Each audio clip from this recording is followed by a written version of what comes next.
यति के अंत्येष्टि कर्म की दशा पर्यंत विधि का वर्णन। वामदेव जी बोले, जो मुक्त यति हैं, उनके शरीर का दाह कर्म नहीं होता। मरने पर उनके शरीर को गाड़ दिया जाता है, ये मैंने सुना है। मेरे गुरु कार्तिकेय, आप प्रसन्नता पूर्वक यतियों के उस अंत्येष्टि कर्म का मुझसे वर्णन कीजिए, क्योंकि तीनों लोकों में आपके सिवा दूसरा कोई इस विषय का वर्णन करने वाला नहीं है। भगवन शंकर नंदन, जो पूर्ण परब्रह्म में अहम भाव का आश्रय ले देह पज्र से मुक्त हो गए हैं, तथा जो उपासना के मार्ग से शरीर बंधन से मुक्त हो परमात्मा को प्राप्त हुए हैं, उनकी गति में क्या अंतर है, ये बताइए। प्रभु, मैं आपका शिष्य हूँ, इसलिए अच्छी तरह विचार करके प्रसन्नता पूर्वक मुझसे इस विषय का वर्णन कीजिए। स्कंद ने कहा, जो कोई यति समाधिस्थ हो, शिव के चिंतन पूर्वक अपने शरीर का परित्याग करता है, वो यदि महान धीर हो तो परिपूर्ण शिवरूप हो जाता है। किंतु यदि कोई अधीर चित्त होने के कारण समाधि लाभ नहीं कर पाता, तो उसके लिए उपाय बताता हूँ, सावधान होकर सुनो। वेदांत शास्त्र के वाक्यों से जो ज्ञाता, ज्ञान और ज्ञेय, इन तीन पदार्थों का परिज्ञान होता है, उसे गुरु के मुख से सुनकर यति यम नियमादि रूप योग का अभ्यास करे। उसे करते हुए वह भली भांति शिव के ध्यान में तत्पर रहे। मुने, उसे नित्य नियम पूर्वक प्रणव के जप और अर्थ चिंतन में मन को लगाए रखना चाहिए।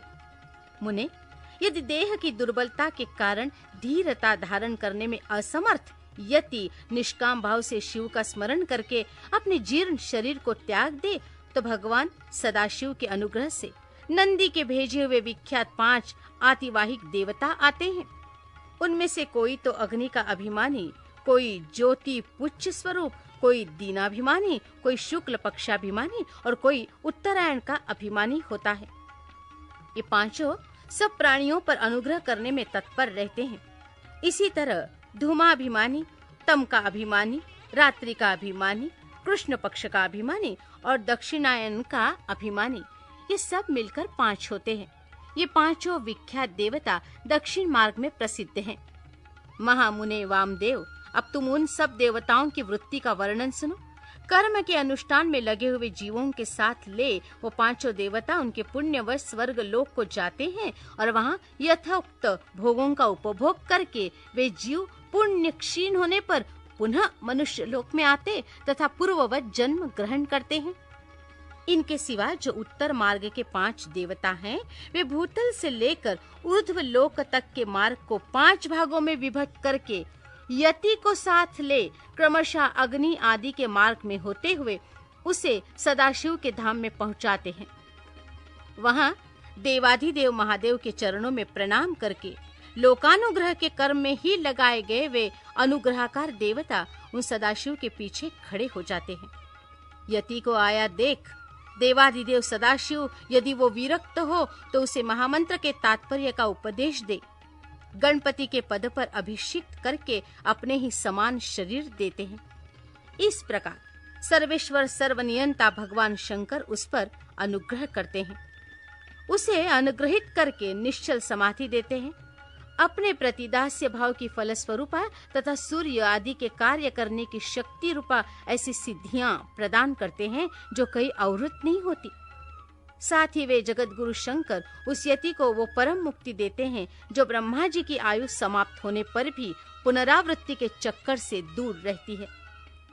अतः ये समष्टिमान संपूर्ण ऐश्वर्य से युक्त पद है और यही मोक्ष का राजमार्ग है, ऐसा वेदांत शास्त्र का निश्चय है। जिस समय यति मरणासन्न हो, शरीर से शिथिल हो जाए, उस समय उस श्रेष्ठ संप्रदाय वाले दूसरे यति अनुकूलता की भावना ले उसके चारों ओर खड़े हो जाए। वे सब वहां क्रमशः प्रणव आदि वाक्यों का उपदेश दे, उनके तात्पर्य का सावधानी और प्रसन्नता के साथ सुस्पष्ट वर्णन करे तथा जब तक उसके प्राणों का लय न हो जाए तब तक निर्गुण परम ज्योतिः स्वरूप सदाशिव का उसे निरंतर स्मरण कराते रहें। सब यतियों का यह समान रूप से संस्कार क्रम बताया जाता है। सन्यासी सब कर्मों का त्याग करके भगवान शिव का आश्रय ग्रहण कर लेते हैं। इसलिए उनके शरीर का दाह संस्कार नहीं होता और उसके न होने से उनकी दुर्गति नहीं होती। सन्यासी के शरीर को दूषित करने वाले राजा का राज नष्ट हो जाता है। उसके गांवों में रहने वाले लोग अत्यंत दुखी हो जाते हैं। इसलिए उस दोष का परिहार करने के लिए शांति का विधान बताया जाता है। उस समय नम इरण्याय से लेकर नम अमीव के भया तक के मंत्र का विनीत चित्त होकर जप करे। फिर अंत में ओंकार का जप करते हुए मिट्टी से देव यजन की पूर्ति करे। मुनीश्वर, ऐसा करने से उस दोष की शांति हो जाती। अब सन्यासी के शव के संस्कार की विधि बताते हैं। पुत्र या शिष्य आदि को चाहिए कि यति के शरीर का यथोचित रीति से उत्तम संस्कार करे। ब्राह्मण, मैं कृपा पूर्वक संस्कार की विधि बता रहा हूँ, सावधान होकर सुनो। पहले यति के शरीर को शुद्ध जल से नहलाकर पुष्प आदि से उसकी पूजा करे। पूजन के समय श्री रुद्र संबंधी चमकाध्याय और नमकाध्याय का पाठ करके रुद्र सूक्त का उच्चारण करे। उसके आगे शंख की स्थापना करके शंखस्थ जल से यति के शरीर का अभिषेक करे। सिर पर पुष्प रखकर प्रणव द्वारा उसका मार्जन करे। पहले के कौपिन आदि को हटाकर दूसरे नवीन कौपिन आदि धारण कराए।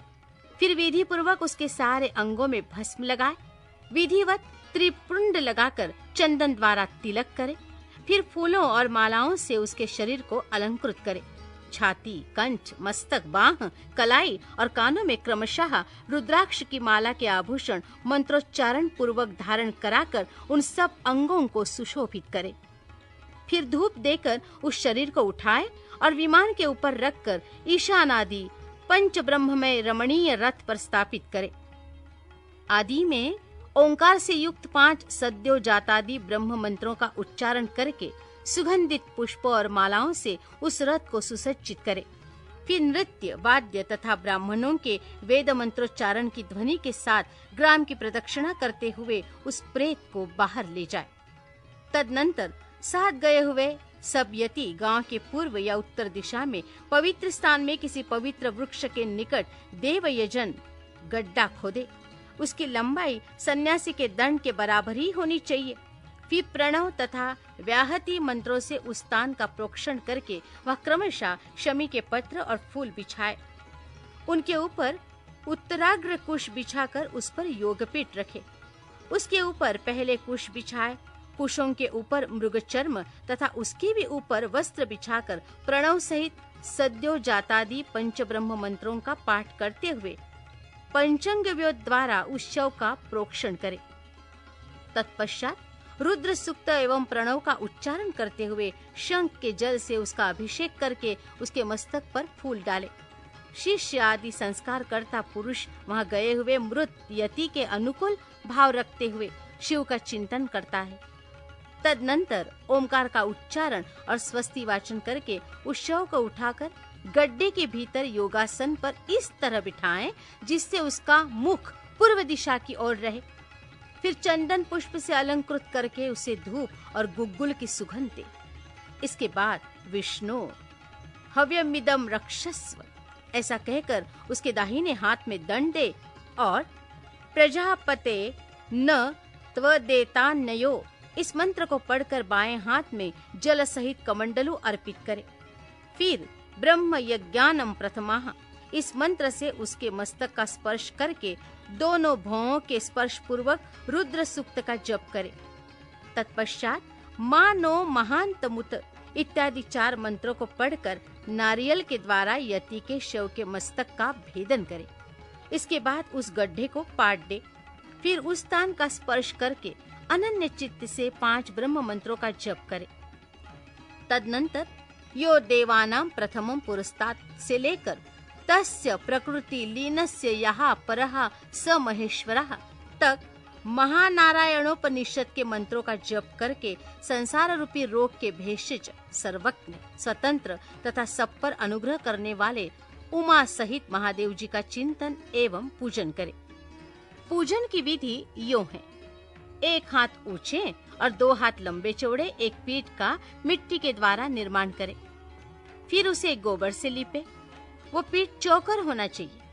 उसके मध्य भाग में उमा महेश्वर को स्थापित करके गंध, अक्षत, सुगंधित पुष्प, बिल्व पत्र और तुलसी दलों से उनकी पूजा करें। तत्पश्चात प्रणव से धूप और दीप निवेदन करें। फिर दूध और हविष्य का नैवेद्य लगाकर 5 बार परिक्रमा करके नमस्कार करें। फिर 12 बार प्रणव का जप करके प्रणाम करें। तदनंतर ब्रह्मीभूत यति की तृप्ति के लिए नारायण पूजन, बलिदान, घृतदीप दान का संकल्प करके गर्त के ऊपर मृण्मय लिंग बनाकर पुरुष सूक्त से पूजा करके घृत मिश्रित पायस की बलि दे। घी का दीप जला पायस बलि को जल में डाल दे। तत्पश्चात दिशा विदिशाओं के क्रम से प्रणव के उच्चारण पूर्वक ओम ब्रह्मणे नमः इस मंत्र से ब्रह्मीभूत यति के लिए शंख से 8 बार अर्घ्य जल दे। इस प्रकार 10 दिनों तक करता रहे मुनि श्रेष्ठ। ये दशाहत की विधि तुम्हें बताई गई। अब यतियों के एकादशाह की विधि सुनो।